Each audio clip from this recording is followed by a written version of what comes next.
So, so welcome everybody. It's 7 o'clock. I think we should start. I welcome everybody, and who will come, they will just join. So that's fine.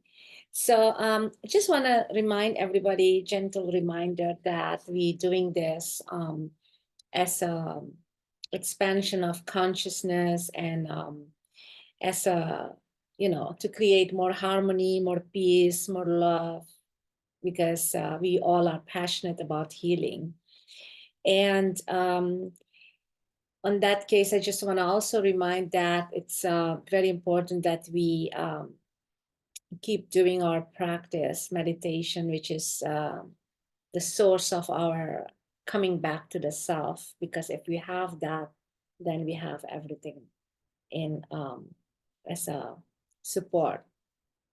So good. So let me introduce today's speaker. We will have Mira Jee, and first of all, I'm Radha, and Ian and Radha, we both are, we work as a team, and want to bring healing, bring more dynamic to healing, so that we have more flow of love and all that. So Mira is my professor. I learned Ayurveda from her. And when she talks about Ayurveda, I feel like I understand things on a next level. So one day I asked her, hoping she would say yes. So Mira ji, how about a talk with you? And I said, yes, I'm open for it. And so, wow, she will do that. So let me introduce to you what she did. She is, besides Ayurveda, she did many other things. She's a psychologist, and she studied in 1989. She comes from a family of doctors, and she will explain why she chooses Ayurveda above many other things. She's certified, she's fundamentals of addiction. She studied all this. In 2024, she got her complete finalized credits for that. She does also compassionate inquiry. She's a practitioner, and she assists and first aid. She's certified for that as well, CPR, in 2022. And she's also a yoga instructor. I think she has more things. If I have missed anything, Miraji, please help me to correct that. So everybody, Don't worry, let's I give. have a slide that will come to that. Okay. You So can let's tell the rest. so let's listen to Miraji, and I'm so happy that you're here as a friend, as a teacher, to bring more knowledge to us. Thank you so much. Please welcome. Thank you. Thank you so much, Radhaji. First of all, thank you for arranging this series. And this was, it's a very important topic. And everybody is having some mental disturbance, which is, and there are no proper answers. Like, I mean, we know what to do, but we also don't know what to do. So I'm very grateful that you arranged this. But I do request people to come online so that we can see. It's more like I am giving information, but I'd also like to interact with all of you guys and keep it nice and live. So if possible, come on camera. Yeah, I'm here. We are here. We see Okay. 3 people. I Ian, mean, where are the you? audience as well. Charita, where are you? Kausalya, where are you? I guess Okay. Miraji wants to just see you all. Yes. We're always curious. We are a little bit shy people here, so Miraji, Yeah. So I'm here. yeah, Hi, I'm Hi. Sharita. How are you? I'm good. And you? And what is it that interests you today in this topic? All about Ayurveda. Ayurveda. Okay. Yes, Mm-hmm. yes. I want to Hello. mention that Miraji has her own school. That's the main thing. So if you want to learn Ayurveda, please don't hesitate to connect with her. Yeah. Mm. Wonderful. And how are you, Kausila? Is that correct? You're muted. You're muted, Kausalya ji. आप mute पे हैं जी. धीरे सा रात है, it's a late 12 o'clock. She joined from 12 o'clock. Holland, so it's very late. Yeah. Thank you for But coming. I like the Ayurveda lessons, the knowledge I want. It's Hmm. important for me. Yes. Thank And you very much. Love, how are you? Hi, Mira ji, I'm good. How are What you? is the area? What is the topic which interests you? Uh, uh, just mental well-being and emotional distress. We face a lot of emotional distress, because of our jobs, daily lifestyles, and how the systems are set up. So it's really important to learn about how we can take care of ourselves. So Yeah, just yeah. thought I'll Okay. join. Okay, then hello everyone. And if you, I can start. I can share my screen if you want.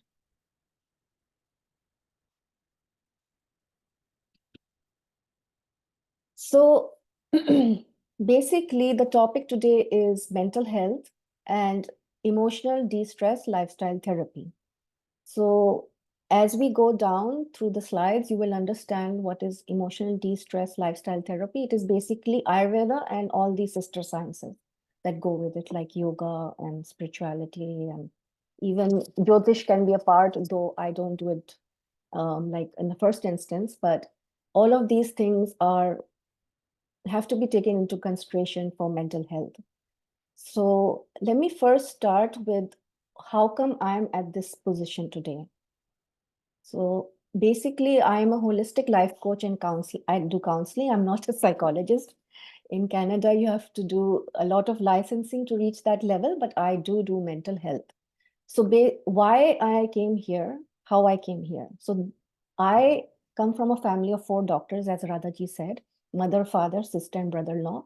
And for everything you have a problem, they have a pill. You have stomachache, take a pill. You have headache, take a pill. You have heartache, take a pill.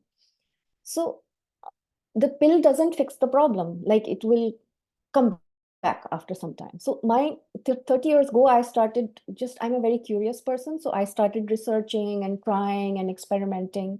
So how can I improve my energy? How can I improve immunity? How can I improve my anxiety? So many things. And that's how the journey started. And so many things I've tried. I've tried a lot of things. From all these things that are on the screen plus double more, which I don't use because these are very good things I've cherry picked what are the most effective things. So I have studied Ayurveda. So I'm an Ayurveda lifestyle consultant. I have studied 6, 7 levels of Reiki. So I'm a Reiki master. I did yoga. I went to a yoga university in Bangalore.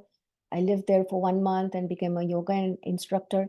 Every time I was looking for the magic pill, and the magic pill keeps moving. Every time you finish one course, you realize, oh, you don't have all the answers, so you have to do another one. And then we moved to Canada, and all these therapies that I do, alternative therapies, I'm registered as a naturotherapist, so I combine all these things. Then mental health, of course, is mind. So I got interested in Dr. Gabor's the way he talks about trauma and addiction. So I studied compassionate inquiry, and I'm a certified compassionate inquiry practitioner. I've joined the Mental Health Association in Ontario, and I did a course in ASSIST, which helps in suicide intervention, and I'm still doing a course in addiction, and I've done BA psychology.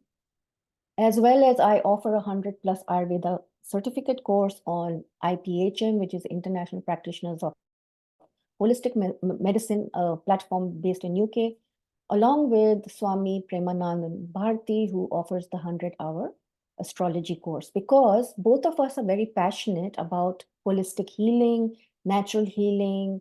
So this is my 30-year journey. And what happened is that the first client I ever had was myself. I was always trying to help myself, experiment on myself, get better this, better that, help my children. And it works, actually. All these things in some area or the other work. And now I've realized that actually alternative healing is far more superior to merely going to the doctor in Western science or merely going for psychology, because we have both the mind and the body.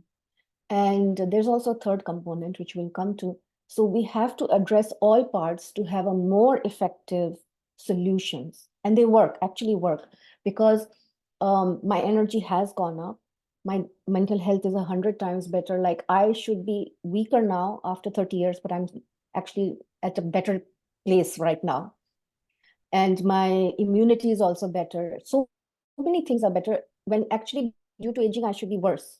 And I'm sure the aging part is going on, but also because of the lifestyle therapy, this, well-being is also going on at the same time. It's a proactive approach.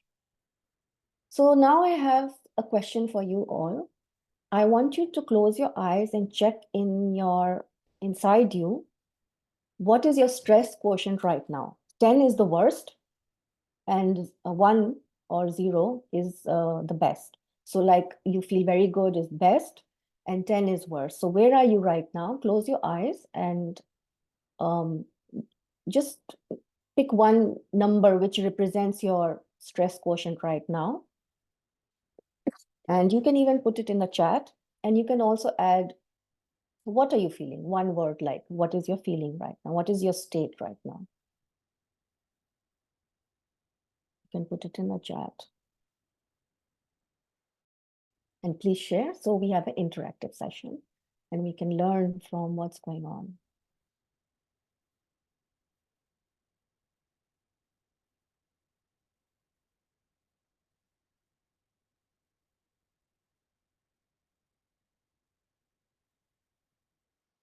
Any answers? Oh, I see there is some in the chat. Okay. So one person, 3, one is happy. The number 2, I feel very good. Okay. So good, no one is under stress right now. Okay, so fine, that's good. Now I want you to do another exercise. I want you to go inside your body, whatever you found, happiness or neutralness or stress, go find where is it located. Is it in the head region? Is it in the chest region? Or is it in the abdomen or some other place? How do you know what you felt? Where is it located in your body? And again, I invite you to put it in the chat.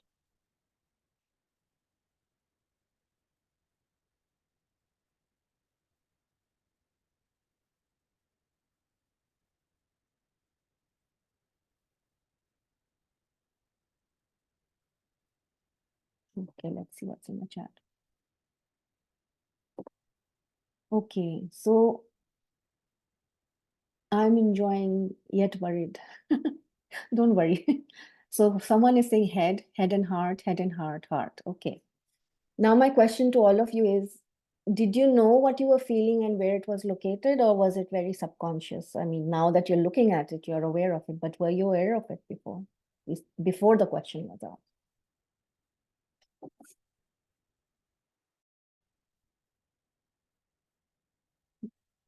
Subtly.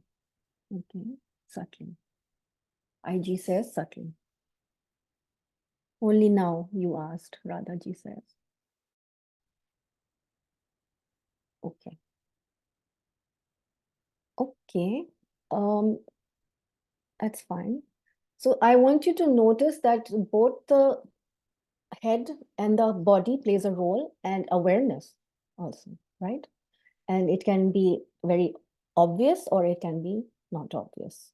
So that's why my personal approach is to work with the head, the mind, and the body. Because in when we lack mental health, both are affected and both are playing a role. So when we look after both parts, we get a better outcome, a higher synergy, So this is how I like to work with mental health. So let me first talk about what is happening in the world. Nowadays, mental health issues is an epidemic, a global epidemic. In 2019, World Health Organization said that 970 million people are living mental disorder, with anxiety and depression the most common. So if you have 7 billion people, at least 1 out of 7 is almost a billion people are mentally ill, maybe more, because so many people don't even report it. And like you don't notice, you don't even know you're stressed sometimes, you know? Your body is stressed, but you are so used to it that you don't even know that you are coping with it. So mental health conditions can cause difficulties in all aspects of life, including relationships with family, friends, and community. They can result from or lead to problems at school and at work. Globally, mental disorders account for 1 in 6 years lived with disability. People with severe mental health conditions die 10 to 20 years earlier than the general population. And having mental health condition increases the risk of suicide and experiencing human rights violations. So 1 in 8 people are mental health issues, and 970 million currently have mental disorder, with anxiety and depression leading the way. So it is estimated, according to our World in Data organization, that 1 in 3 women and 1 in 5 men will experience major depression in their lives. So if you have in a room, say 24 people, at least 3 to 4 people will have definitely mental health issues. It's that common. So mental health affects everything. How do we know we have mental health issues? So their mind is affected. Mind, like you have trouble concentrating, you can have mood swings. I'm just listing some of the symptoms. There are so many. You can feel irritable, you can have difficulty making decisions, you can have an impending sense of danger, panic, or gloom. So that's how the mind becomes restless or disturbed. Then the body is affected. How is the body manifesting mental health disorder? You can experience nausea or abdominal distress. You can have heart palpitations, sweating, trembling, shaking. You can have trouble sleeping, eating, cramps, sweaty, cold feet or hands. So the body is reacting to the imbalance, when we don't have mental wellness. And then behavior is affected. Because the mind is affected, the body is affected. So our behavior, the outcome that we show up with, inability to sit still or to remain calm, social anxiety, easily startled, inability to cope with responsibility, usage of drugs, substances, or alcohol to self-medicate, coping behaviors. So all of this shows that mental health has been disturbed. So basically, you can have anxiety, depression, just a lack of peace and calmness and wellness.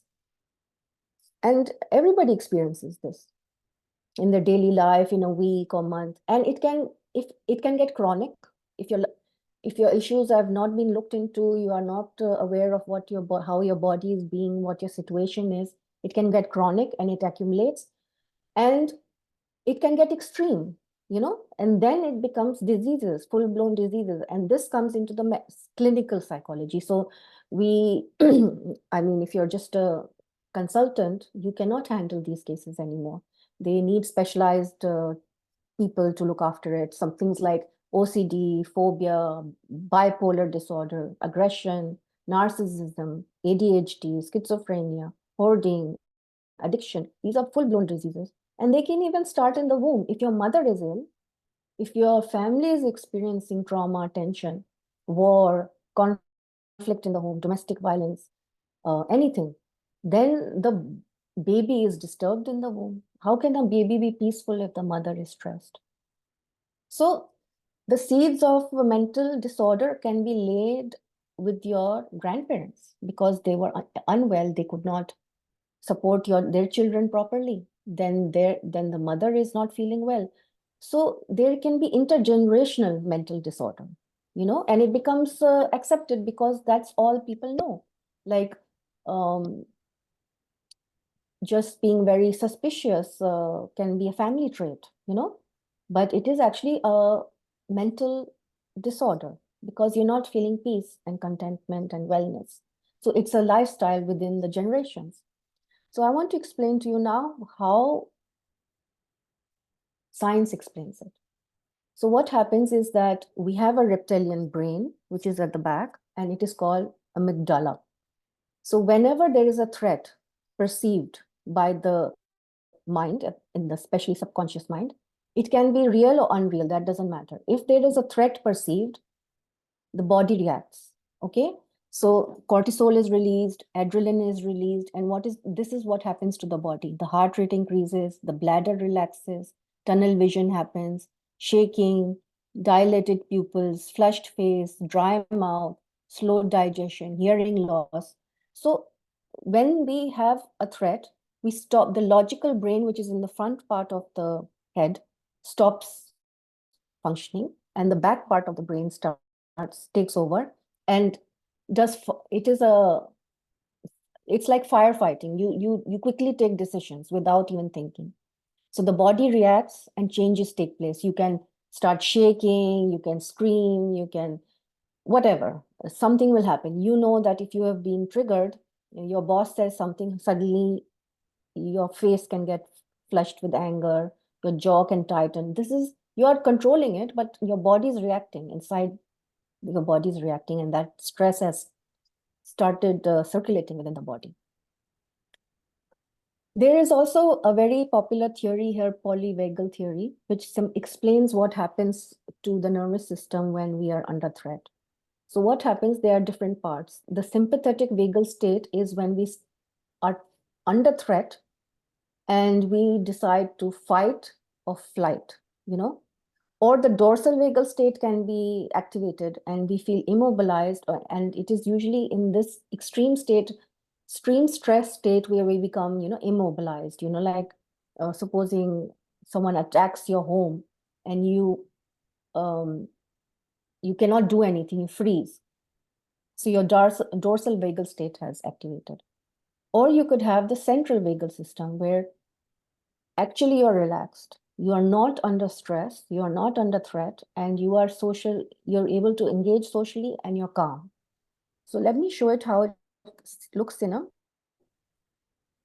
in this diagram. So stress is part of life. Even to go to your office, there'll be some stress. Like I have to get ready, make sure I navigate the traffic, reach home, which is fine. This stress will not kill you. And there'll be an extreme stress, like there's a terrorist attack or you have to go for chemo. There's extreme stress where your body starts, fainting, collapsing, whatever. So it depends on the degree of stress. Little stress we can handle. We go for work, we come back, we sleep at night, and we become okay. So this is how the body reacts. There are these different types of reaction. Is that either we can fight and we get into attack or aggression mode, or we get into flight mode and then we want to escape or hide. We don't want to show our real opinions. We laugh, even though we're angry, we laugh. This is all escape, hide. And freeze, we comply, we become dead inside, like someone is dominating you. You don't voice your opinion, you just go along with them. So this is different ways of coping with stress. So in between, you have this evade, surrender, or you betray, sabotage, or you have repressed anger, sudden aggression.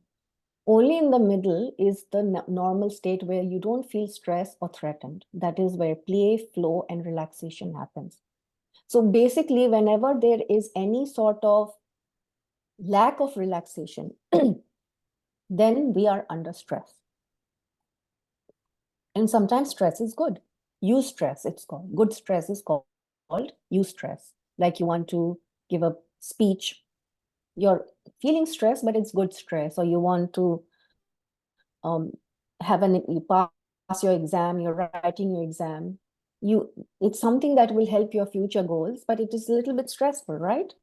So things like that. That is eustress, and usually we handle them, and with our lifestyle, we recover. After the exams, we take a vacation, we have parties, and we recover. And it is distress which we can't handle, especially prolonged, chronic, severe distress. So how do we support mental health? There are many remedies, many, endless. Here is just a few selection. There's counseling. You can do breath work, body care, have faith in a higher power, community support, like go to a temple.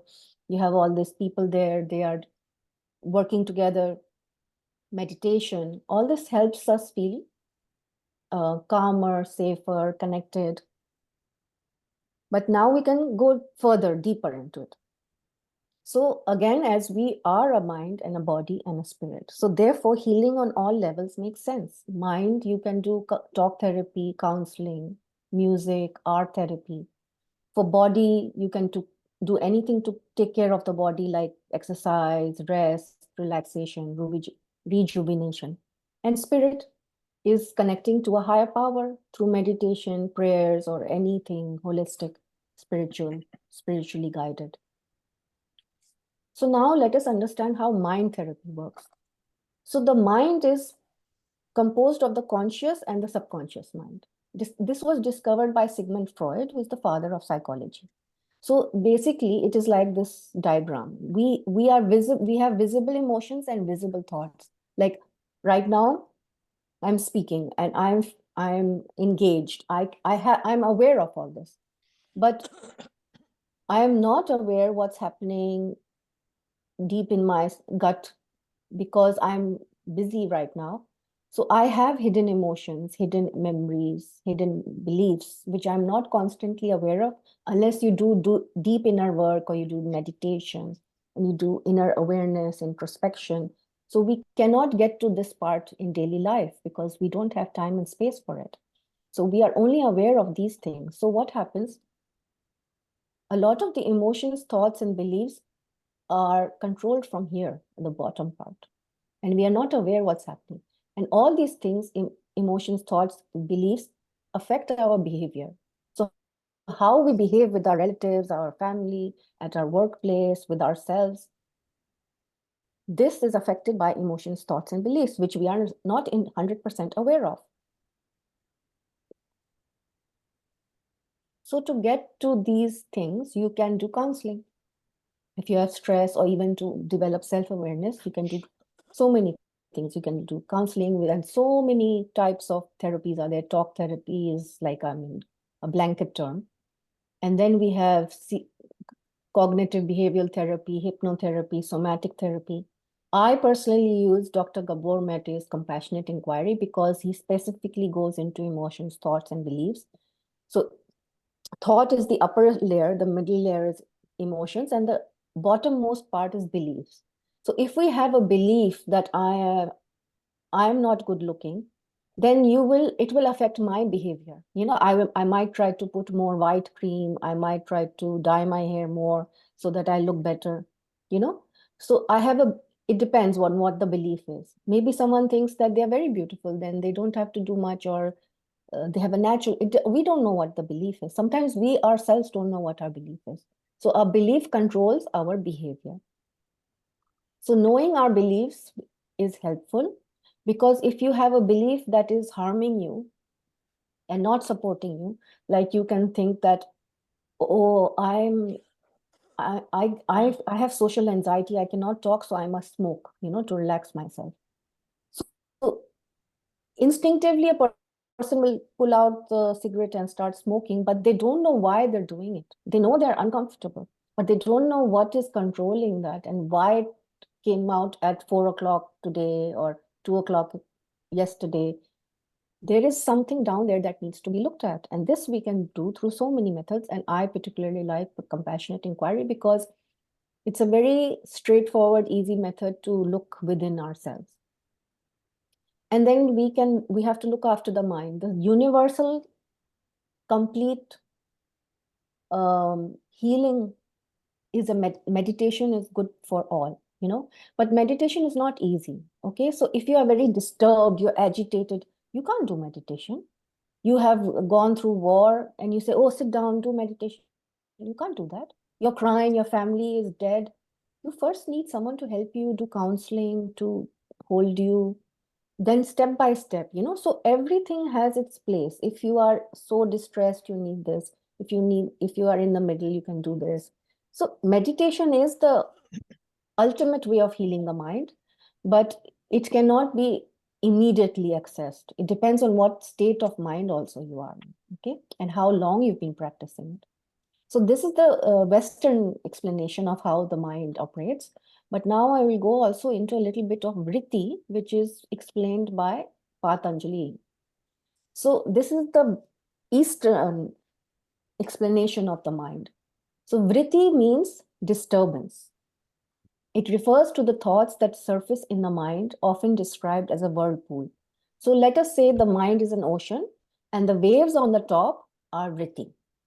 So Yoga Sutra of Patanjali, the revered sage, defines yoga as chitta vritti nirodha. So his ultimate aim is that the ocean of mind should be without disturbance.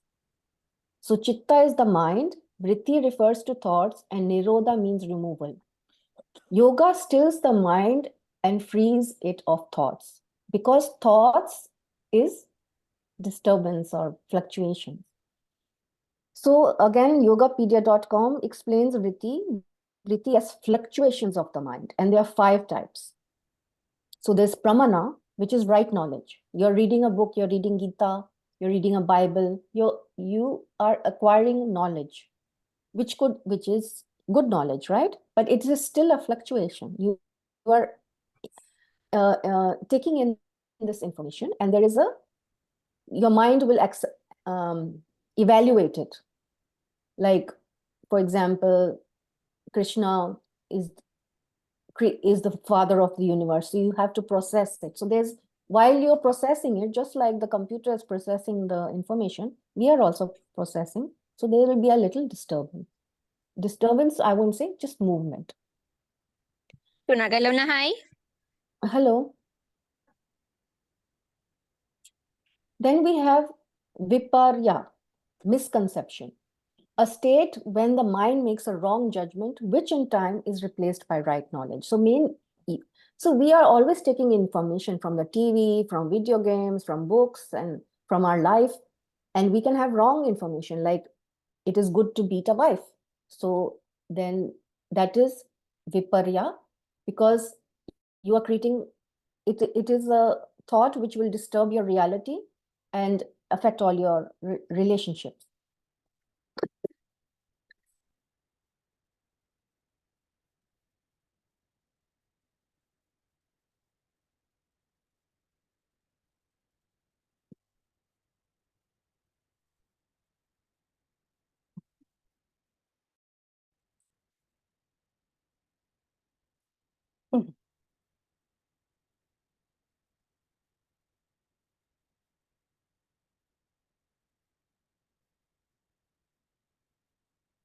So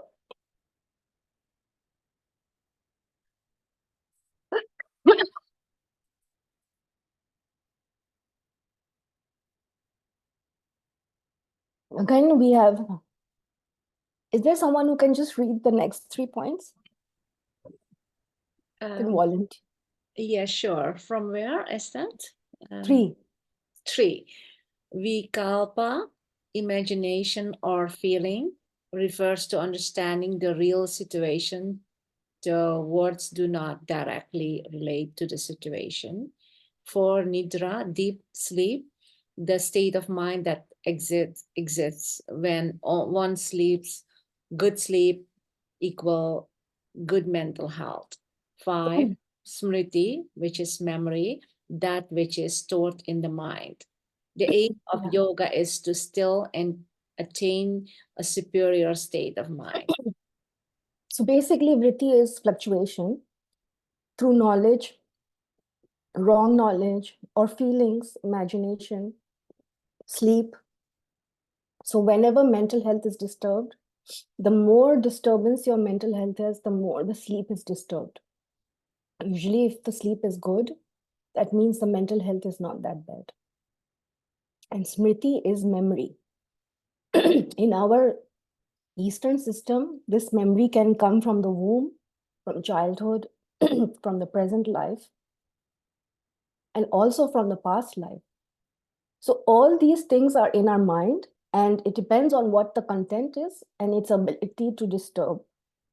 So what yoga does is that all these fluctuations are made calm and still, so that when you have this mind of ocean without waves, without crashing, and without it's just very calm and tranquil.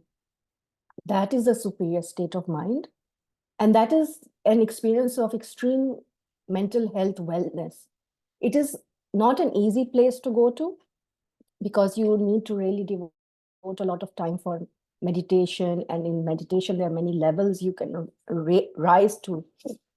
But if you go through this process continuously, eventually your mind will become more and more calm and still, and it will just that stillness will reflect in your body and in your behavior and in your speech, in your everything will reflect that stillness. So an agitated mind will be reflected as an agitated body and agitated behavior. And a calm mind will be reflected as a calm body and a calm behavior and calm speech. So they're all interlinked. So one way to calm the mind is through the body. So basically we understand now that a relaxed body calms the mind. If someone is angry, they start breathing rapidly. But if you're breathing very slowly, how can your speech be angry? You know?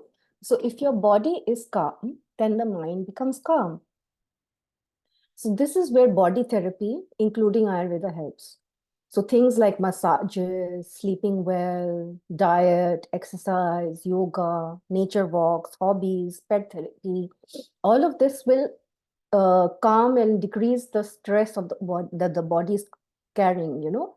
And then you have specialized therapies like osteotherapy, chiropractitioner, Reiki, physiotherapy, Ayurveda body therapy, cranial sacral therapy. So you know that if you are stressed, and you supposing you're doing computer, you're a computer professional, your back gets stressed, it collects stress, and then you have to go to these chiropractitioner to straighten out the spine because it's got a curvature now and it hurts you. Now there's pain, but the pain is because of the habits and also the kind of work you're doing, you know. So when the practitioner works on you and relaxes the body, some of the wellness comes back. So that's why a lot of people go for massages when they're feeling mentally ill. But I particularly like Ayurveda because it is a very versatile, extremely handy therapy. It can be offered by, you can go to a spa, you can go to a hospital, or you can do it yourself also at home. You can do it on yourself, you can do it on your children, on your family and friends. So it's very versatile. You can carry it with you. If you need acupuncture, osteotherapy, you need someone to do it to you. You have to go to a practitioner. But this Ayurveda and like yoga, you can do it anywhere and yourself, and you can heal yourself. So that's why this is one of my favorite therapies. So I'll go a little bit deeper into Ayurveda. First of all, it is a unique healing system. It was spiritually, it is divinely handed over to mankind. So if you don't have to believe that, but if you do believe it, that means it is a complete knowledge system. It was not researched and found out by humankind. It is a system that was delivered, and if you use it, it is a complete system. And basically the basic foundation of Ayurveda are the 5 elements, which is space, air, fire, water, earth. Each element has its pros and cons, and each element will give you something to work with. So the whole universe is created like this. So because the divine creator is not knowable, is unmanifest, when the universe was created through the 5 elements, that is the fabric of God, which is knowable. So anything in the universe is made of these 5 elements. So you have a body, that is the earth and water element. Your digestion is working and your blood is warm, that is the fire element. Your lungs are breathing, that is the air element. We have air around everywhere on earth. Even when the stars are born, there's gas. So always these elements are there. these elements are not inert. They're actually divine with their own intelligence, according to Ayurveda. So that's why when we manipulate the elements within our body through our lifestyle, we can increase or decrease the wellness of our body. This is the main thing that Ayurveda offers. So there are 3 ways of stressing out, because all the 5 elements make 3 basic dosha, which is Vata dosha, Pitta dosha, and Kapha. So Vata is the wind element, and it allows movement. Wherever there is movement, there is Vata. You have thoughts moving, you have your circulation system, you want to walk, you want the lungs to move. All of this is the wind element, Vata. So everything, when it is healthy, it is helpful. So healthy, and when your Vata is in imbalance, you will be a naturally creative person. Everybody has the 5 elements, but some people have the wind element more in their body and mind, then they tend to be more creative, just like the wind. Wind goes here and there, they're so curious. So that is the wind, the Vata dosha. And when it gets disturbed, it becomes not a pleasant wind, it becomes like a storm, and it becomes like anxiety, because now Vata is too much wind, too much thoughts, too much this, restlessness. So when it is okay, it is pleasant. When it is too much, it becomes anxiety, fear, etc. Then we have the Pitta, which is water and heat element, which is actually the heat element. So here, it's like an engine. Pitta is like an engine. It drives things, So a person can be a leader, a CEO, a sports person. They're always like to do things. And if they are imbalanced, then that natural, beautiful leadership quality can turn into anger, So this is disturbed. Now the imbalance of Pitta has come in and you can be angry. And the water is the Kapha, which is earth and water. So it provides substance and liquids, which is the body. So when it's healthy, a Kapha naturally is supportive, like you have a skeleton, it supports your body, or you have weight in your body, it supports you. Or Kapha people are very supportive in a group, they support teams. But when Kapha becomes too much, you can become obese, or you can get depressed, lethargy. So basically what I'm saying is that there are only 5 elements and 3 doshas. So there are only 3 ways to stress out. Now it can be normal stress, eustress, or it can be distress, or a chronic stress, or extreme stress, or trauma. That does not matter. The foundation is either you're well and okay and in balance, or you're not well and in imbalance. So a stressed body acts out in a predetermined way, dosha or birth constitution. Everybody has a unique constitution. You might be more Pitta type or Kapha type or Vata type. If one Pitta, one Kapha, and one Vata are in a car accident, everybody will react differently. The Vata person will become anxious, the Pitta person will become angry, and the Kapha will become more frozen, So they're all experiencing stress, but the way they're acting will depend on what is the composition of their body. So let us say one of the leading mental health issues today globally, 1 billion people are experiencing, is anxiety, Vata. As we know, Vata controls movements. If it is healthy, you are more creative, curious type of person. And if it becomes too much, you become anxious. So all these things will happen: anxiety, fear, worry, panic attacks, restlessness. Then it becomes more full-blown problems. It becomes advanced, like ADHD. And when we experience all these emotions, we will experience them in our body as well, as sleep disturbance, overthinking, digestive issues, back pain, tight muscles, dry joints. So what is happening? There's too much wind in the body, and now you have too much dryness. So your skin will dry out, you will have joint pains, but you will also have too much of this because your emotions are becoming too dry as well. So even though maybe you don't have back pain and you're anxious, but if you do this massage and Shirodhara enema, your moisturizing of the body will also calm your mind, because it is all linked. This is all one Vata setup. So when you reduce dryness in the body, this is also moisturized and you become calmer. So this is one way to help yourself through body. Then Pitta is anger problems.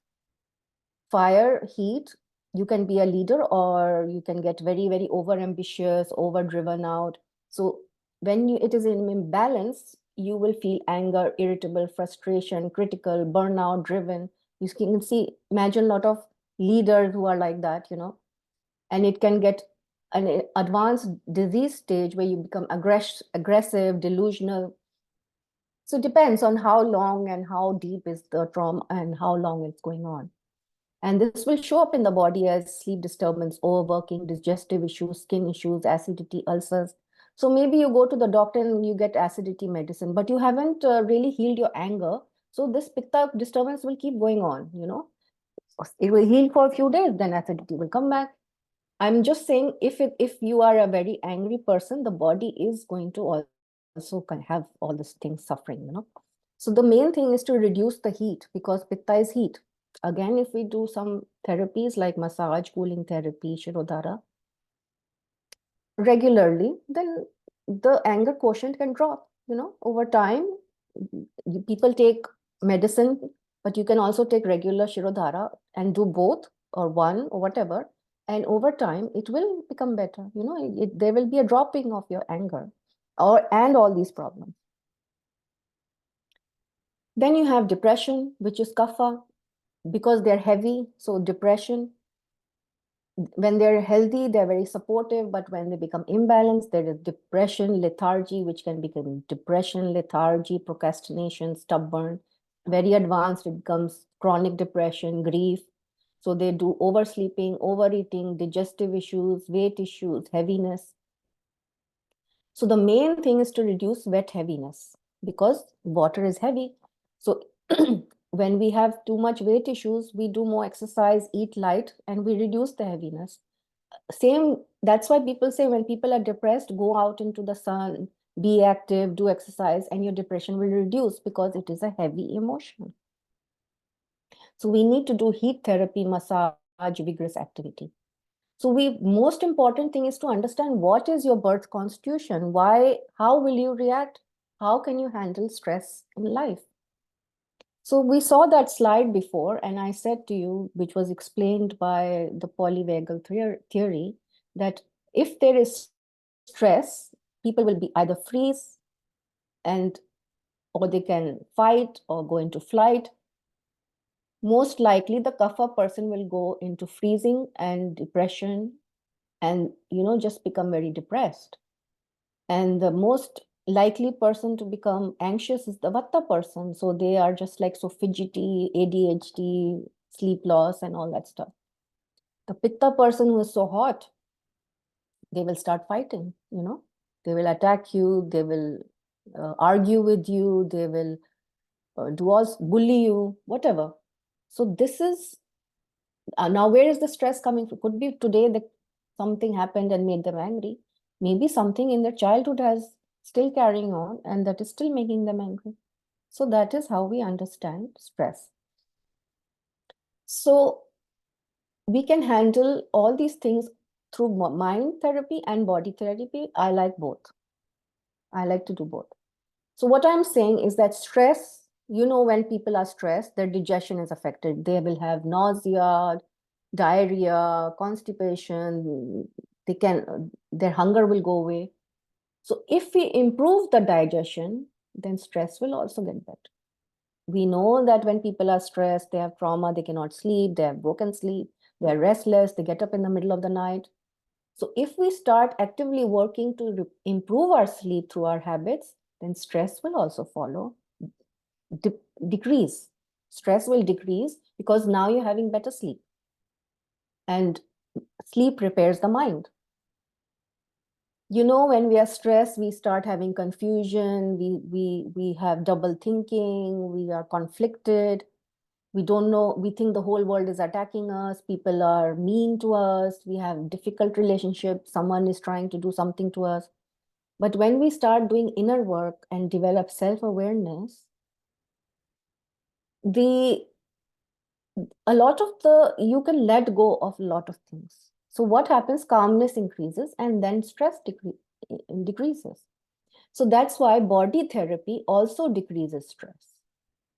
So you can repair your mental health by doing body therapy, Ayurveda, whatever you want to do. I like Ayurveda. It is a very enriching holistic science, and we don't need anything extra. It's a one-stop shop. So this is what I offer, a three-pronged approach for mental health. Body, calm the body. So the day you are stressed will not help. You have exams coming up and now you want to calm the body, it's not going to work. If you're going to have exams and you know stress is coming, start working on your body 6 months before. Sleep better, eat better, do lots of things to calm the body. Again, the mind. Discover, understand, and still the deeper mind. If you don't know what your beliefs are doing to you, how can you be calm? So that is another thing. And the third leg is spirit, because this whole universe is a spiritual organism. So when we are disconnected from this power, we feel isolated, alone. We feel nobody understands us. We feel small. We don't feel supported, and we start having mental health issues because we are alone, you know. So basically, this is what I offer: emotional de-stress lifestyle therapy, which is Ayurveda, and we work on good digestion, balanced sleep, healthy elimination. Yoga, breath work, exercise, meditation. Reiki is like, that's the extra bit I get from, like, things that you're not, Reiki spiritually guided healing. So whatever it knows what to fix and how to help you. It's just a extra handy tool, and holistic, because if you're whole and you're connected to nature as a healed organism, aligned, then you don't have to struggle. You don't have to do anything. You just nicely back in this place, you know, this play, flow, relaxed space. You are not under threat. You're enjoying life. You can cook nicely. You're going to your office. You enjoy your work. You're driving. You're enjoying the drive to your work. You are talking to your relatives and you're not aggravated. They're saying something silly, but you find it funny. It's not like you're not irritated. So this is the natural state where stress is not really controlling your life. So emotional de-stress lifestyle therapy is working on the body angle. And then the holistic counseling is working on the mind angle. That is, we look at the emotions, memories, trauma, limiting beliefs. Mental health education is to understand the self and develop new habits. If you're sleeping always at 12 o'clock or 2 o'clock after being on Instagram and Facebook and YouTube for 1 hour, definitely you will have poor sleep. Then you have to develop new habits so that you can support your sleep. And then this is like the mental health education part, how to understand what are you doing to erode your mental health and what you can do to support it. And if knowing that we come from that Vedic tradition of Jyotish and Ayurveda, yoga, where the soul is being reborn every time. Actually, soul is coming here just to grow into a better person. So there are two parts of us. One part of us is the fear voice, which will say, don't do that, don't talk like that. Your boss will think you are silly, so don't open your mouth. You must look very beautiful at a wedding, otherwise you will be rejected, you know, things like that. This is the voice of fear, which is controlling us all the time. And there is a part of us that is actually very connected to the divine part, which is who we really are. And this part is scared to be this part, because you have to trust life. You have to trust God. You have to trust your dreams. And that is we just run away from trusting. So it takes a lot of inner work and awareness and compassion and patience to discover our deeper self and to be with it. You don't have to invent anybody. It's already inside each one of us. Except there's always a part of us that says, no, no, no, I will not do this right now. I have too many duties. I cannot do that. My children are still depending on me. I have to finish this. I must be a doctor. I must not let my parents down. But they are not listening to their compassionate self because they don't trust life. So this is the last part where if you are spiritually and holistically inclined, you start to discover your deeper part of yourself. This is the outcome. You see, complete mental health recovery ends in spirituality. You connect to God. The last leg is yoga. Yoga means union with God. So our current existence is disunion. We are disconnected and we work our way towards it through all these methods. So basically, I'm offering counseling, lifestyle therapy, and stress coaching. So this is what Radhaji requested, that I put some of my, where I can be reached. So I have a website, an email, and then I do have this group coaching on Eventbrite in London, Canada. So it's very reasonable, and you can just, it's once or twice a month, and you can just be there, talk about it, all these issues that we have, this inner work. And then I have YouTube, Zen Time with Goddess of Healing. I'm on Facebook and Insta. So that is all. So this is emotional de-stress lifestyle therapy, which is Ayurveda, yoga, Reiki, and looking after body in a holistic spiritual way. And in the end, I only want to say that all pain is caused by disconnection. When our shoulder is dislocated, there is pain because the arm has been detached from the body, which is whole. So there is pain.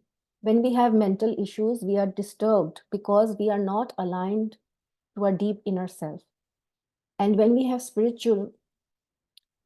this whole universe is a spiritual organism. When we are disconnected from the higher force, the higher power, we distrust life, and we are just spiritually very, it's like you're sitting in a dark room, you put the light on and everything is visible.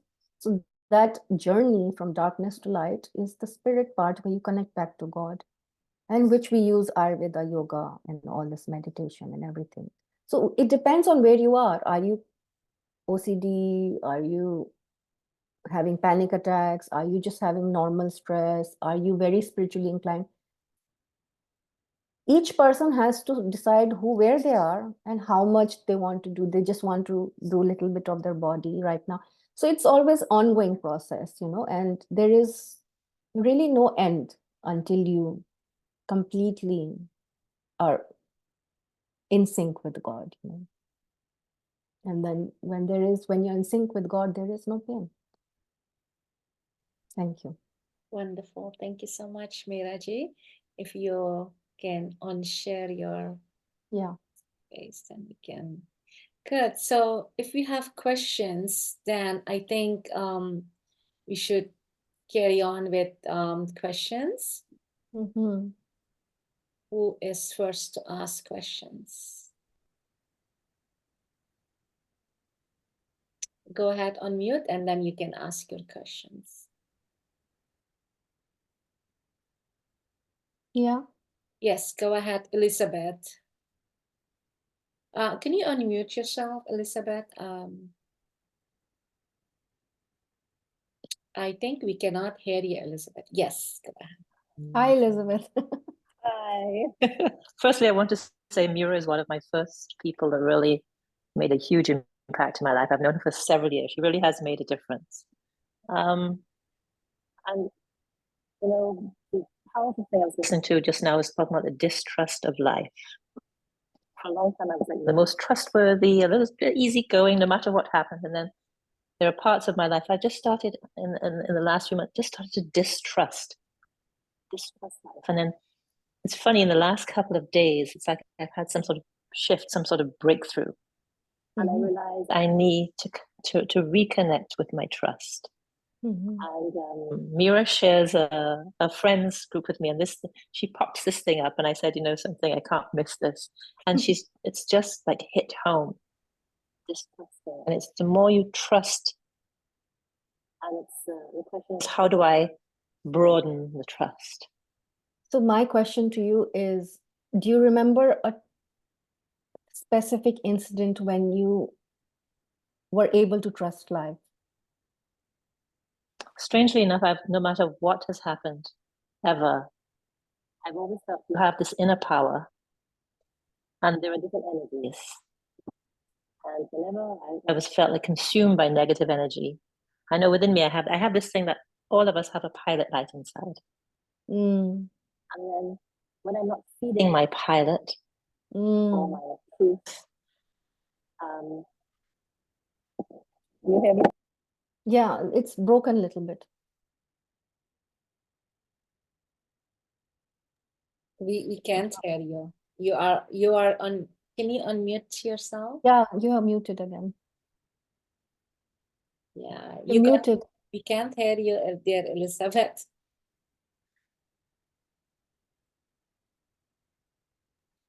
Maybe someone else can ask questions. She got frozen. That's okay. So can you unmute yourself and ask the question? Maybe you shouldn't move. Elizabeth, you're muted. Can you hear me now? Yeah, Yes. we can hear. Yes. Oh, I had to take my AirPods to hide. Sometimes you feel that life hammers so much that you're trusting, you're so trusting, and then you start to wonder if you're an idiot because you trust, and then you get depressed. Yes. And then you say, but I'm trusting. And then you realize this, you just got to go deeper. So the thing is that maybe you're disappointed, like you trust and you are hurt and you expected not to be hurt. It's like a baby with a mother, and the baby is walking and the baby knows the mother is there. If you fall, do you think the baby will not fall or hurt itself?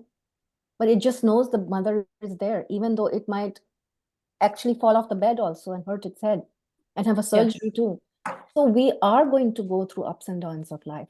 Trusting life doesn't mean that we will not have stress or tragedy or trauma.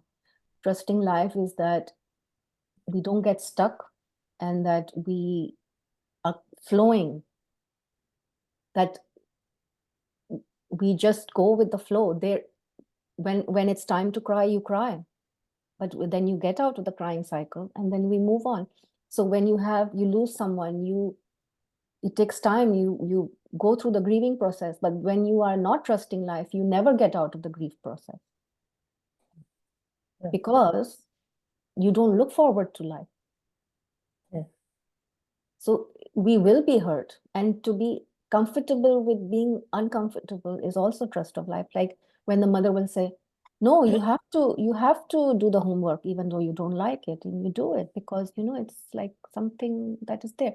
So you have this relationship, whichever way you can build it. I mean, so many religions, so many non-religious ways to build trust. And one of my ways of building trust was, my mother was a very spiritual mother. My father was not totally intellectual. I was like my father, I was atheist.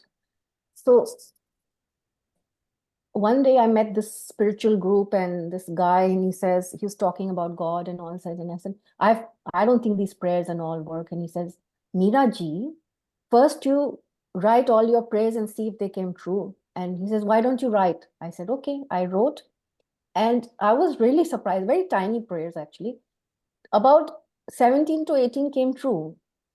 And then I was say, okay, there's something happening here. So I built my trust in God by very small things, like when I'm at this junction and I'm not getting a left turn and I'm getting agitated, and I'll say, okay, God, now can you please stop the car on both sides so I can go? And it will always work. So I'm like, okay, God, there's very tight parking here. Can you like have a more open space? Small things, and it works. Sometimes the prayer doesn't work. And because I've done it so many times and I've tested God so many times, I have built a personal relationship with God. You tested God?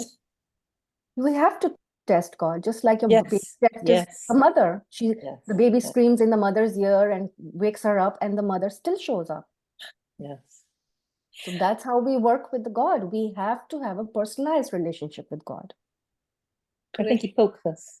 Wonderful. Best way to describe it for me, I think he pokes us. I remember once being like, actually, I could say it was kind of a trauma situation and driving down the road. And I literally used some curse words, just kind of talking to God. And I go like, yes, this, dick, dick, dick, dick, dick, dick, dick, dick. And I go like, if you think you can send this in this way and I'm not going to survive, let me show you. Yeah. And it's not so much that he's abandoned, it's that we've forgotten. Mm. And over the last couple of days, I'm remembering again, because when you get pounded and pounded, you get tired of working. The best way to do it, you get tired of working. Mm-hmm. And then you have to remember it's not really work, it's help. You're helping yourself. And the more you disconnect, the harder it is to keep trusting. Yes. So So the tool is really the inner work and the awareness. but it's funny Life- because I had a breakthrough a couple of days ago and I go like, okay, so I know what I need to do.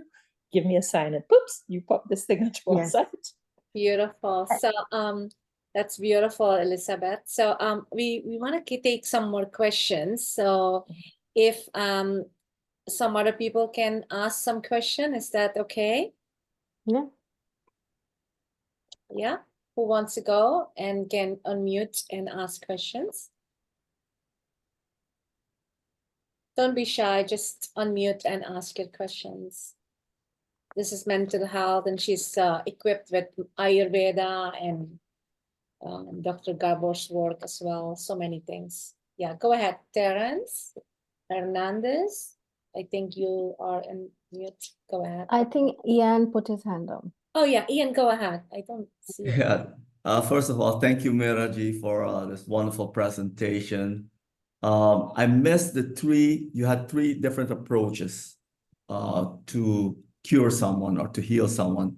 Could you go, I missed the first part. You were talking about mental health and there were different divisions, but there was a physical part too. What are those divisions on those? So, the mind part is mostly basically psychology and counseling.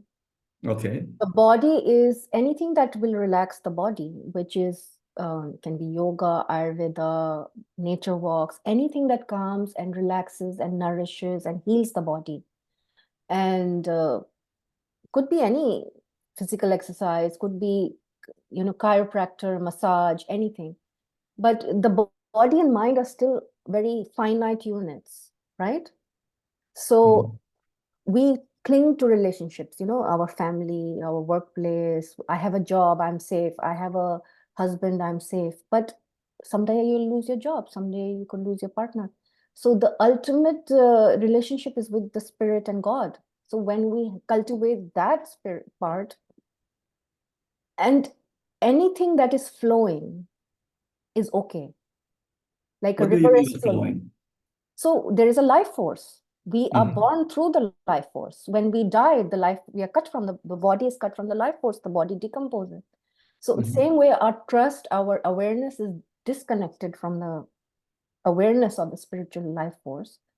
And when we are scared, anxious, worried, we are feeding that fear and we are disconnected, which will disturb our mind, our body. We will get ill, we will get ulcers, we'll get chronic diseases, we will die early. So when we cultivate a higher power, then we increase calmness and de-stress, because now, and if I tell you God exists, you won't believe me. You have to create your own relationship and you have to test it yourself.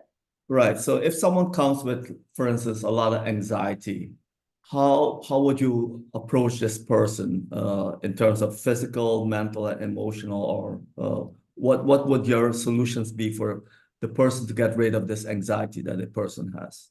So first of all, I would definitely like to do both approaches. First of all, I would like to know what is their understanding of the cause of their anxiety. How old is it? What is the situation that is making them anxious? I would like to use talk therapy, compassionate inquiry, to understand what is hidden in their subconscious mind. Like, how far back does this anxiety go? Is it like, is it more a teenager, or did it start in your childhood, or did it just start in the womb? Sometimes it even starts in the previous life. So where is this anxiety holding? It's usually a belief, a core belief that you hold in your person, that I'm not good enough or something like that. and that keeps feeding your anxiety. So once you look at that, if you don't know what's controlling you, then how can you let it go? Once I know that, oh, I'm a very impatient person, like that's true for me, I try to now cultivate patience. And the cause of stress in my life is anxiety, is impatience. So when I cultivate patience, I become less anxious. So, but it's not I cannot cultivate it in 5 minutes. I have to have a daily routine. So first I have to know why I'm anxious, how old is the anxiety, and then what I can do to do the opposite.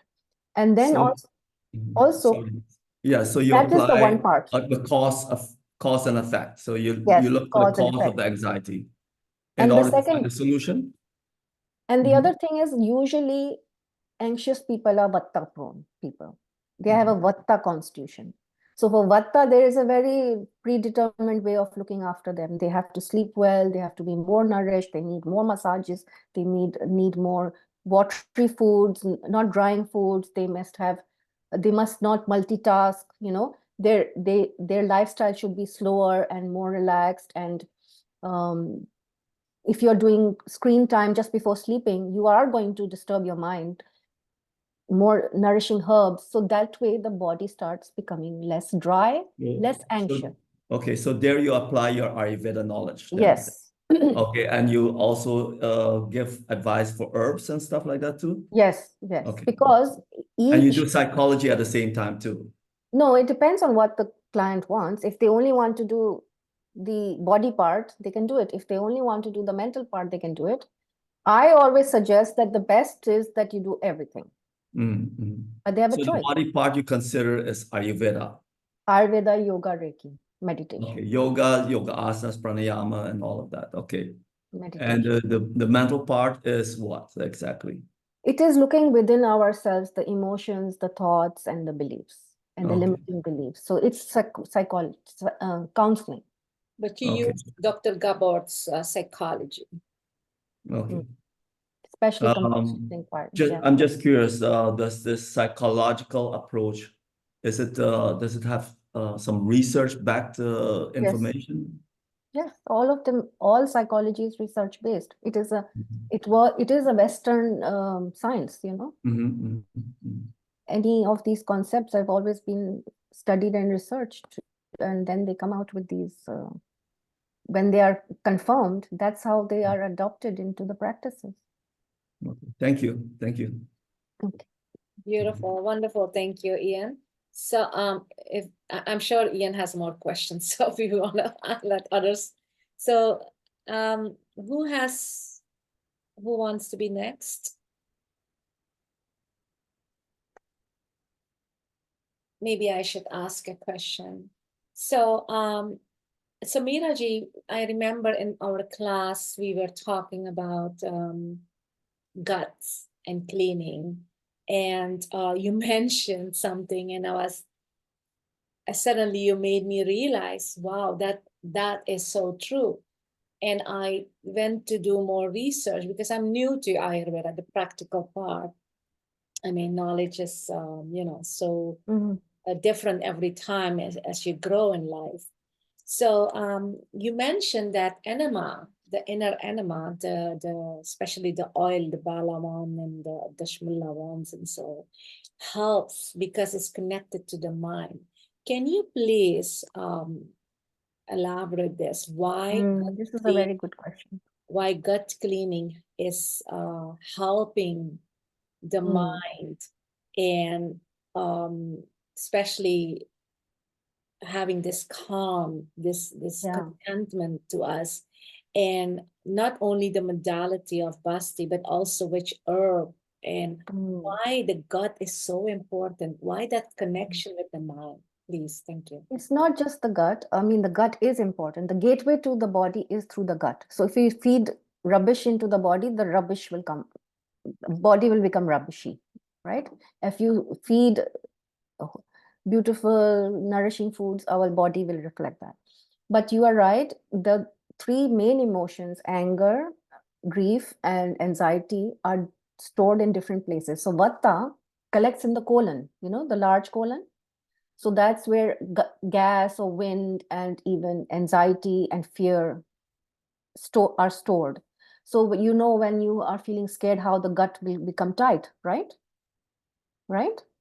And anxiety or dryness, or it doesn't matter if it's anxiety or dryness, it doesn't matter. It's just dryness will create that anxiety also. So when we do the enema, the colon is lubricated and nourished, warmth is given, it's wet. So the gut calms down. When the gut calms down, then the fear calms down. So we need more grounding herbs, like for gut, there are so many specialized treatments depending on what is there. But general cleaning like Trifla, Dashmulla, or just sesame, warm sesame oil, these are very soothing. Then if you have anger issues, where does it store? It stores in the liver and the blood because that's where heat is. So then angry people have more pimples and skin issues and ulcers. So we have to cool the blood and cool the liver. So that's not enema now. We have to do some other technique to purge this out using different methods, okay? And then you have grief, which is stored in the lungs. So people who are kapha, they have too much watery lungs and congestion and sinus, and it just easily prone to colds, but also prone to crying. So just having lighter herbs, trikatu kind of a thing, which will, it's like you want to evaporate the water, right? How can you evaporate the water inside your lungs? You can't. You have to take heating herbs like ginger lemon water, right? Even having ginger lemon water or just lemon water or just salt water in the morning, warm salt water, cleans the gut. What is there in the gut? There's mucus, there's leftover food, there's debris. How will you clean it? First thing in the morning, we should have a glass of warm water. You can add lemon in it, or you can add lemon honey. You can add just a little bit salt or trifla. Also, it depends on your constitution, which one you should pick. Trifla is universally okay, or just warm water, and clean your gut. Like you're brushing your teeth, you need to clean your gut. Because the gut is such a long tube full of work going on there nonstop. And they call it the second brain. So that's connected to your brain. And a dirty gut means you have more diseases, more illness. Every illness makes you more angry or anxious, and disease does not make you calmer, right? So keeping a clean gut means you have better health and also better mental health. So you basically awaken the fire in the system if you're pitta. If the pitta, Cool it. The fire is low, and you emptying the water by ginger and all that, and you adding lubrication, especially with Vata people, right?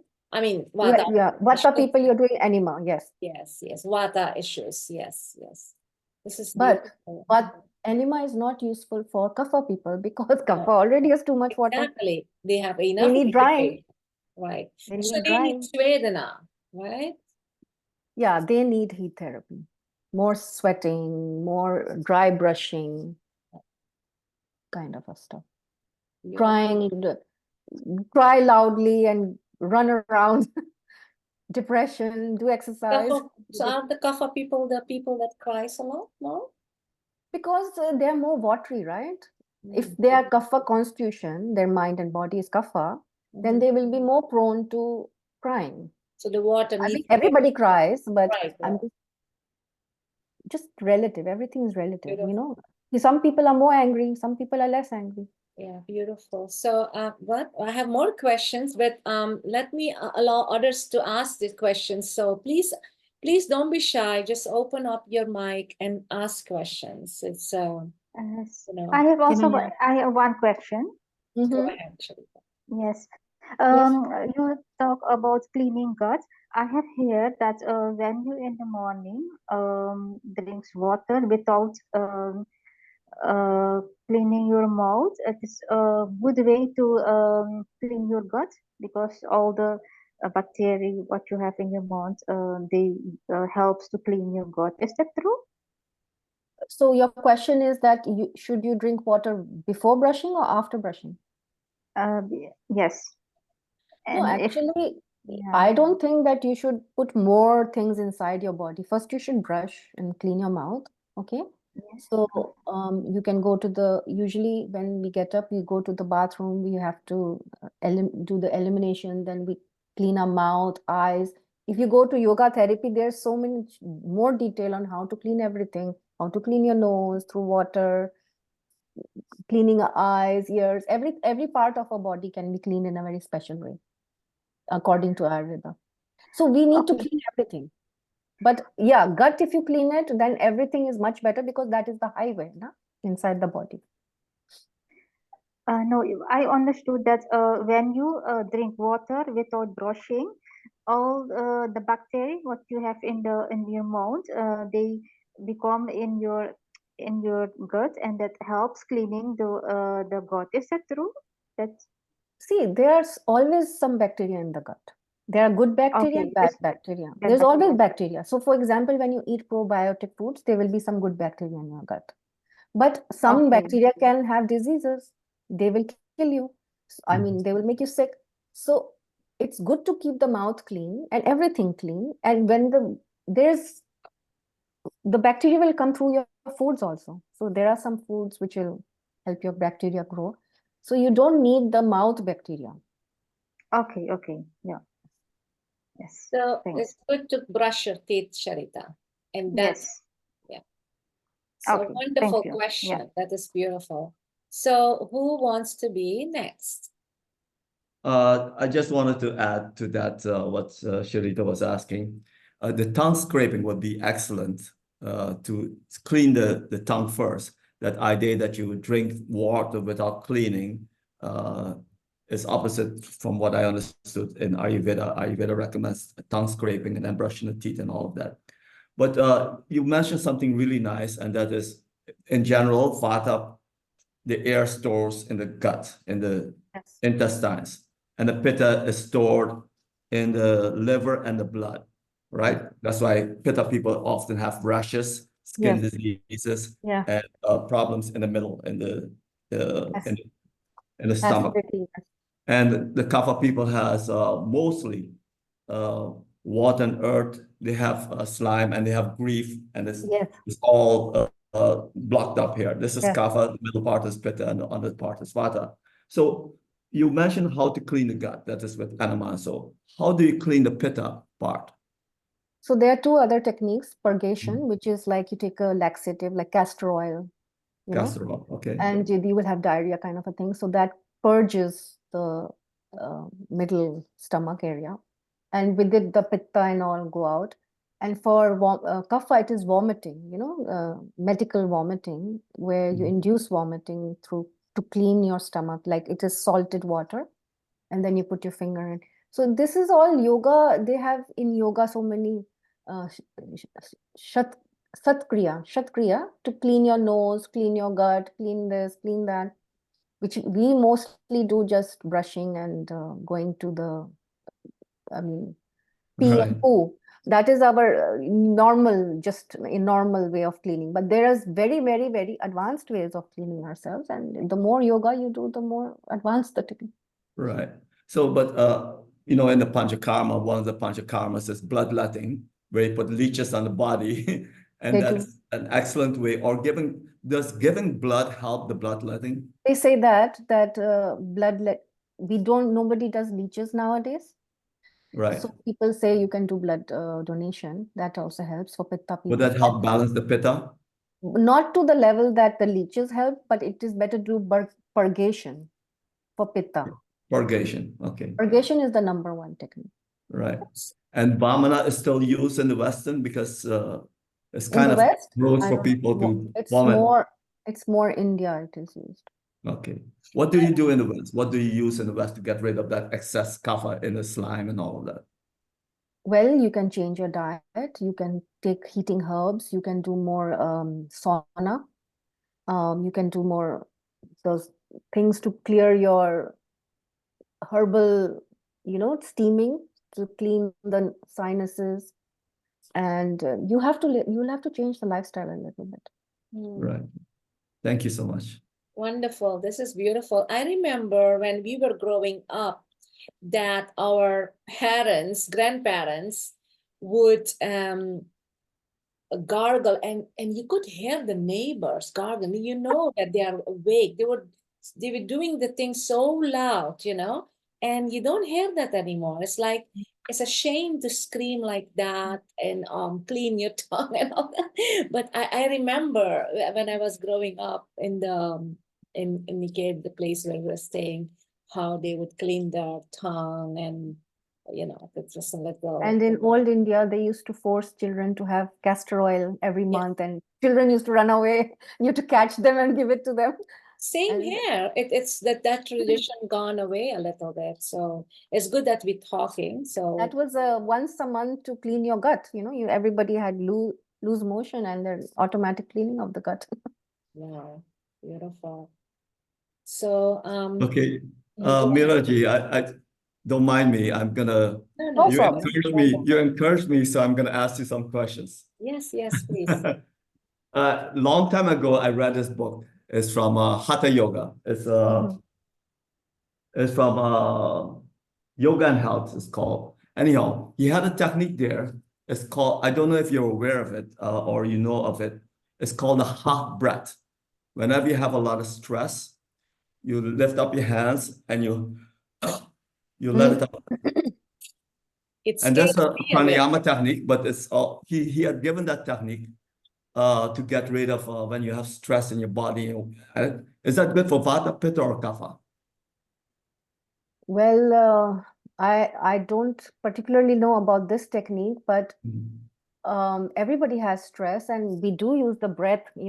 It's natural also when we're tired, and we do, it's a natural body reaction. So he's just making it more exaggerated. And I mean, it would invigorate you, right? This kind of a thing. But if you're very restless, if you're very agitated, I don't know if it would calm a person, So for pranayama, if you want to calm a person, we use alternate breathing technique. That's what we use in the TM too. If you are very demotivated, then we want to use Bhastrika. You want to bring more fire, right? Right. So Kapal Bhati. So each yoga technique also has its purpose. Is it going to produce fire? Or is it going to be calming? Or is it going to be balancing? So even in yoga, you have to see what is the problem. If you have diabetes, don't do the asana that will increase diabetes. Right. If you have a heart condition, don't do the asana that will increase the heart condition. So every asana has the ability to heal something, and also. So when you have a client, you recommend specific asanas, pranayamas, diet, nutrition. What else do you do? Yeah. So basically, I try to help two things: digestion. And because when digestion improves, then elimination improves, then energy improves, and the skin improves. So digestion has to be made okay. Second thing is sleep. Sleep should be okay. So the mind is okay, the emotions are okay. And then to support that, whatever is required. If he's a pitta person, maybe we need cooling. It depends.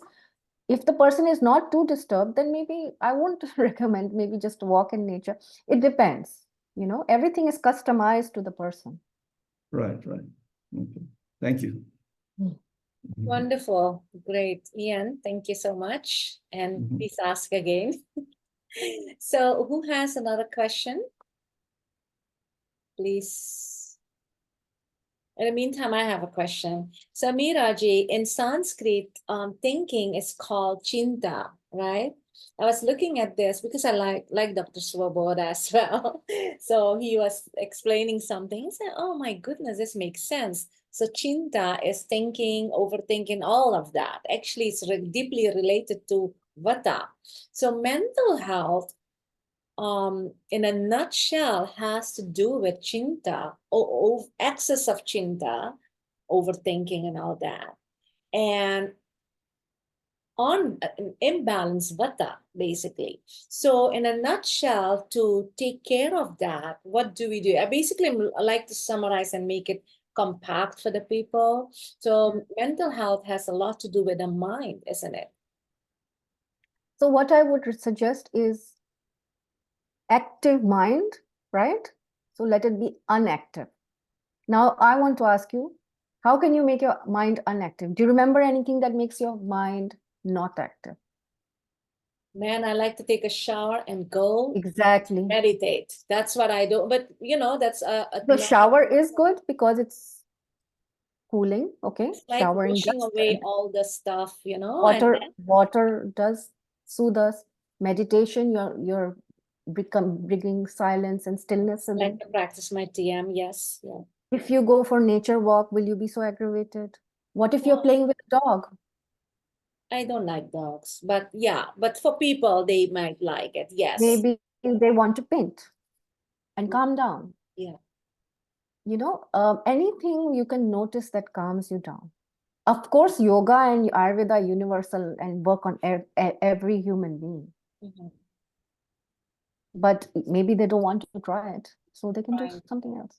So Shirodhara also works. I have seen Shirodhara. in my practice because I practice Ayurveda as well in my you know, I love to work with my hands, and when I started, I was like, oh my gosh, what I'm starting to do with, you know, and what I'm starting with.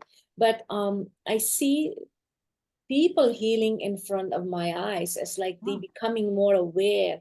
And what I didn't know, the oil and the herb goes through the skin, through the Yes. nerves in them. And So especially the the Shirodhara goes. main problem for any mental health disorder is the nervous system. The nervous system is the where all the electrical impulses, all the thoughts and emotions are traveling like high-speed train, and it's prone to drying out. So warm oil is moisturizing. Warm because when things dry out, they become cold, right? So warm oil is moisturizing, heavy, supportive. So the nervous system calms down. So when we do Shirodhara on the head, and you know the biggest part of the nervous system is in the head, right? In the back and the neck, the spinal cord. So when you do Shirodhara, the whole head calms down. And when you calm down, the anger cools down, the anxiety cools down. If you do it on very depressed people, they will become more depressed actually. So Oh, really? Shirodhara is not for very depressed people, like the kapha depression. Then now we have depression, anxiety is also called depression. But clinical depression, if you do Shirodhara, they will become more depressed because their nervous system is depressed. They need to become active. But for Vata Pitta, it is very good because it is overactive nervous system and the Shirodhara calms it down. And how does Griva Basti works on that? And because and the local Bastis on the. Yeah, because what happens, it's a very big nervous system. All the nervous system is reaching our fingers and limbs, but the main artery is the head and the spinal cord, right? So when we are tense, we feel our shoulders are carrying a burden, our neck is carrying a burden.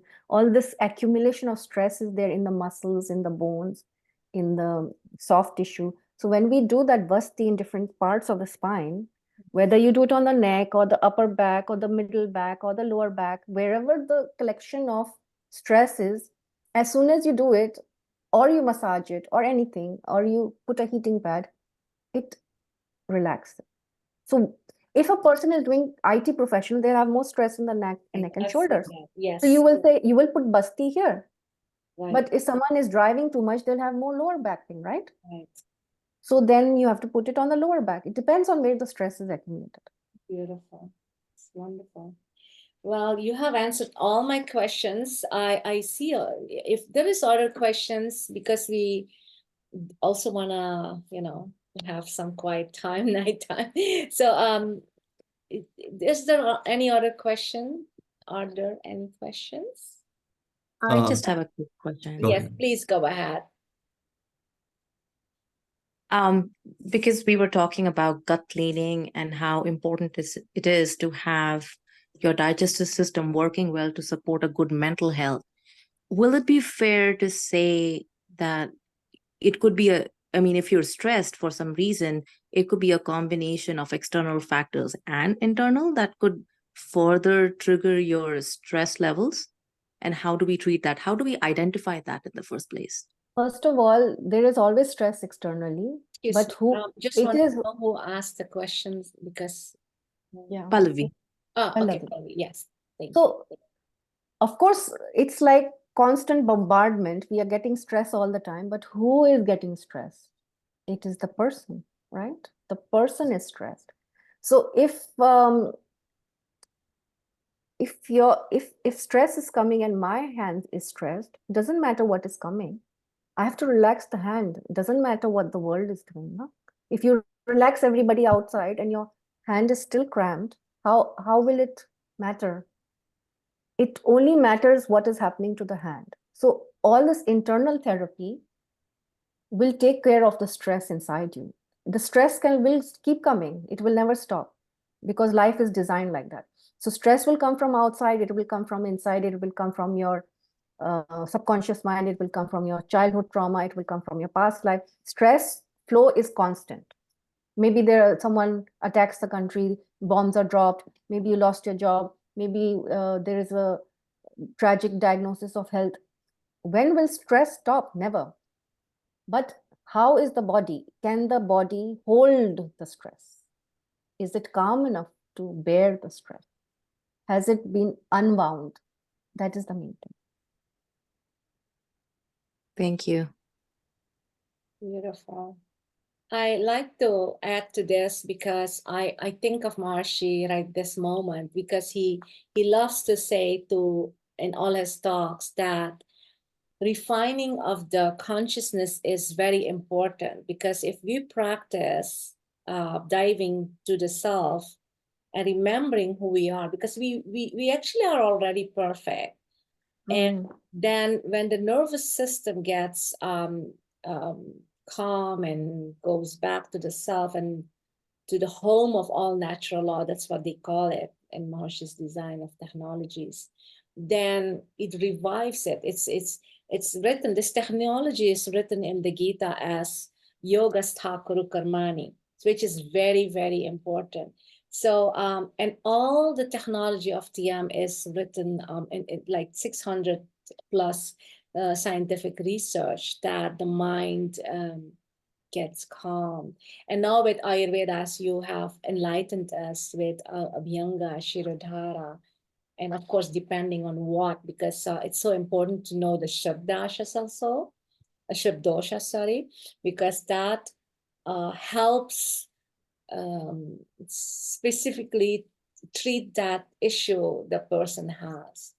And that would give professional Ayurvedic Vaidya. And so anyway, I'm just very happy that you enlightened us on this. So let me just put it like this, that everybody gets 1 cup to handle stress. Now, if it's always full and more stress comes, there's no place. So when we do the lifestyle therapy, yoga, meditation, sleeping on time, correct lifestyle, supportive diet, the cup is empty most of the time. The more you do it, the more the cup is empty. So when stress comes, you can handle it. But if you are always at your cup is full and you're not eating properly, you're not sleeping properly, your body is always in pain, your mood is always triggering. So then there is no space to handle anything that life throws at you.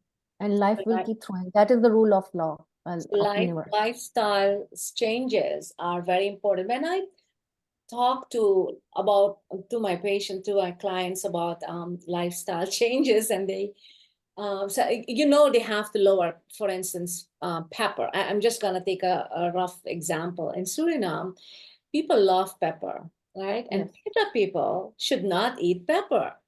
So if you have to check if they are open to listen. If they're not open to listen, then you say it maybe not the first time or the second time. You build that trust and then you say it. You say, oh, okay. That is very important. Yeah. So it's also very important how we talk. Yes. Listen first and all that. So and we cannot make all the changes in one day. So we take bite size. It's like school. We do primary school, then we go to middle school.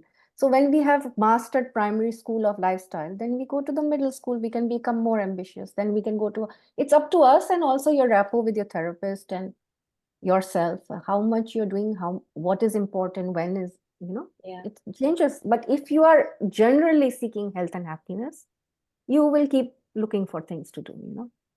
Yes.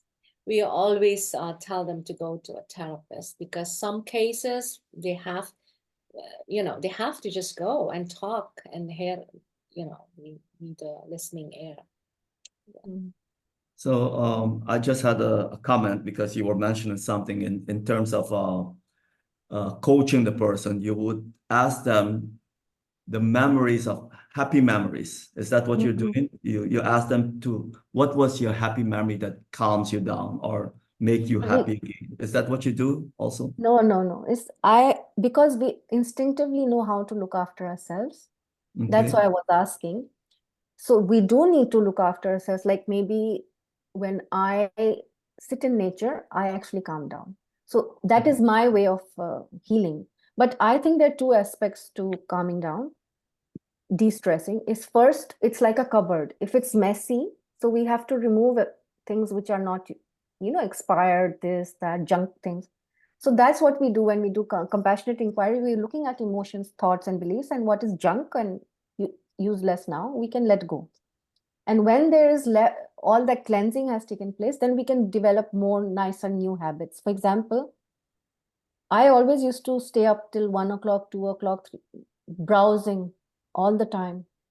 I'm a very curious person. It took me at least 2-3 years to develop a good sleep habit of sleeping by 10:30, 11. Same here. So that has helped my mental health, because I know It that affects it, yes. So how it took such a long time. But first I had to know that I am making myself ill by not sleeping on time, and I'm going to get more angry, more anxious. First I had to educate myself. Then I had to work on myself and remind myself, sleep, sleep, sleep. It took many years. Now I sleep on time. Right. Beautiful. So, but this idea of a person remembering their happy times, of what makes them happy, like a nature walk, or rain. Just when it rains, sometimes people get happy. So that's important also, is because Yes. your attention is healing also. When you put your attention on positive things, like Maharishi says, that will grow stronger in your life. Yes. When you put your attention on healing things, that will grow stronger in your life. So besides yoga asanas, pranayama, meditation, what you place your attention on also is healing or destroying yourself. Yes, very true. So you have to be careful. I know I followed the Tony Robbins, Tony Robbins course, NLP, and he would say, to get rid of a bad thing, he would speed it up, he would slow it down, the same emotion, and he would make it ridiculous, and he would make it, and at some point you start laughing at the same situation that made you sad. So he changed your mindset by changing your the way you look at it, right? So but in Maharishi Ayurveda, in Ayurveda, they emphasize that there's nothing more healing than the experience of happiness, of intense bliss. Healing takes place when you feel happy and when you feel joyful. So your attention should gravitate towards happiness and joyfulness, and don't mind the rest. So that's the key thing. It's just like what Radhaji said, witnessing joy, sadness. If you are feeling joyful and you are realizing you are feeling joyful, it's a more intense experience. Right. But I do agree, one of the most important things for someone to get out of mental health issues, unbelievably, go back to nature, which is go to bed early and get up early. And the research has shown that when you get up early in the rising sun, the Charaka Samhita says that everything gets balanced. When you just take a morning walk in the rising sun, that produces melatonin so that you can sleep at night. It's healing. It's the creative energy right there at the rising sun. In Suriname, it's at 6:25. So you take a walk in the rising sun, it's very healing. But to go to bed early, to get up early, those are the main key factors for healing any mental disease. You're very right, and I'm glad you brought this up because actually we are just like nature. So Mhm. when sun comes up, it's fire, and when you do fire, you do work, right? Work is fire. Mhm. So we are like nature, like the birds, the whole animal kingdom becomes like the sun, and we work. Then we become like the moon at night, and we rest. We tone down, we wind down, we sleep. So we just have to follow nature. Like in Ayurveda, everything is nature based. If it's summer, we have different foods. In winter, we have warm, heavy foods. Like Ayurveda follows the day and the season. Yeah. We are nature, just become nature. Right. And I know you know this, but we didn't mention it. It's diet. The diet is so Diet, important. The most diet. important lunch is, I mean, what is in your Ayurvedic point of view, what is the most important things in terms of diet, in terms of food? Yeah, I mean, you're right. Lunchtime is when the sun is at the highest point in the sky, and your belly fire is the sun in your body. So when lunchtime is supposed to be the heaviest meal, because So, the sun and your inner sun both are at the peak right now. Right. so Yes. you know what's funny is when you go out at night here, you see the McDonald's, there's a Yeah, whole line of people waiting for junk food. And they eat at night, heavy at night. They go out and, because they work the whole day. I understand they work the whole day and they want to yeah, I just know. relax at night by eating out heavy at night. That's the unnecessary a cause of a lot of unnecessary diseases, Yeah, right? so there is a documentary, Super Size Me, where a Oh man yeah. just eats McDonald's. It is the one-way ticket to become ill. Mhm. And Right. yet, if you have khichdi every night or you have dal chawal or homemade food, you will not become ill. Right. Right. Beautiful. And Ian, thank you so much. I'm glad you brought that up of the early rising sun and as Miraji said, thank you so much for that. Mira, I wanted to ask you one more last question. And people can ask other questions if they have.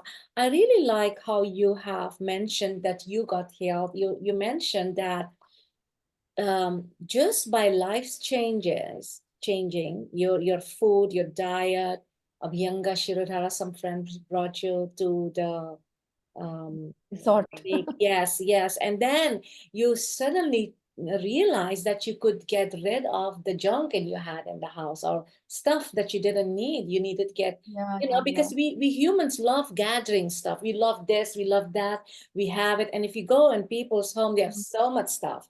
I mean, it's just Yeah, actually, always had a problem throwing things. Like when we clean the cupboard, I would say, no, this is useful. One day we'll use it. So recently, in the last 2 years, I've done a lot of inner work, counseling. Ayurveda is more at a peak stage. So I was recently cleaning the cupboard and I started throwing things very quickly. I was a bit shocked. Well, how come I'm throwing things like it's for 50 years I haven't thrown anything? I mean, I struggle. Every time I have to throw one item, I think 10 times about it. So, and I went through so many things. And I said, oh, maybe because I've done so much inner cleaning, now I don't need to hold on to anything because I don't know, I just noticed that I can throw things more easily now. And I'm sure I did nothing except the inner work, like all this Ayurveda and counseling. It just like maybe my clutter of the mind has gone, so the clutter of the house is easier to throw away. Yes, good evening, all. I want to say something too. Thijm-Kisoensingh here. And Yeah, I want sure. to add what Miraji said and Ian. Just early to bed and early to rise make a man healthy, wealthy, and wise. That's for ages that we know it now. It's not from Ayurveda, but it's scientifically proven. And Yes. if we just do that, it can help a little bit for our mental health. But strolling to in nature, nowadays it's proven to scientifically that virgin trees and plants and so on, they gave some. I will say odor that makes a natural antidepressiva. So in Suriname too, we have a lot of virgin bosque and virgin forest, and everybody knows that when they go in the weekends or during the day to those forests, they come back and they say, "Oh, it's like my battery is uploaded again." But scientifically, we didn't know why. But now it's scientifically proven that the virgin forest gives something that it's like a natural antidepressiva, and that's a good thing to know. And what Ian said too, if we rise very early, we do our breakfast, we take our good sleep, there are some basic things, even if we don't categorize our vata pitta kapha, even then all those things is the same for everybody. Early rising, good breakfast, good sleep, um, and strolling in the and gardening is a very good hobby too. Listening to nice music, making alpha brain waves, and that's through Yes, meditation, transcendental meditation. So there are a lot of things that we ourselves do without going to a therapist that we can improve our mental health. Thank you. definitely. And thank you, Silaji. And I love your forest thing. Just like we have lungs, the forest are the lungs of the earth. So Yes, obviously you will be renewed over there. So yes, Sila it is. is a Pure prana. Silaji is a psychologist, actually, Meeraji. So, yeah, I just wanted to add to this also that the green, the forest actually is a therapy of the yoga, because in yoga, because we humans were survivors. We lived in the early days, we lived in the jungle. We didn't have all this big buildings and all that. We were around green. So that is the green that's the yoga master says. I'm not saying this. So he mentioned that when we see green, it does something to us. So I when you mentioned that, I will have to think of that yoga master. Yeah. Okay. Thank you. Wonderful. Thank you so much. Great work. So Thank you. anybody else wanna say thank you, Silaj? So anybody else?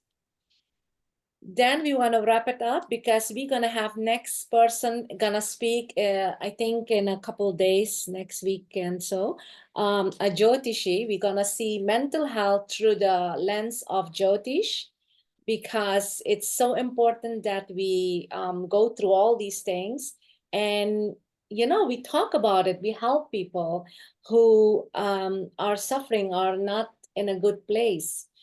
And after that, we will have also Dr. Manhor, who is a Maharishi Ayurveda. He has a PhD in Nadi Vigyan and all that stuff. A wonderful Vaidya. And we will have a last speaker in a week or two, and that is Mr. Javier. He's from Peru. So yes, all these international people talking. Thank you so So much for I'm that. so grateful, Meeraji. And if you want to connect to Meeraji, please don't hesitate. She's online. You can find her phone number and everything. You want to say it one more time? Well, my website is miraom.com, miraom.com, and all the information is there. Wonderful. Thank you so much. Ian, you have anything to say?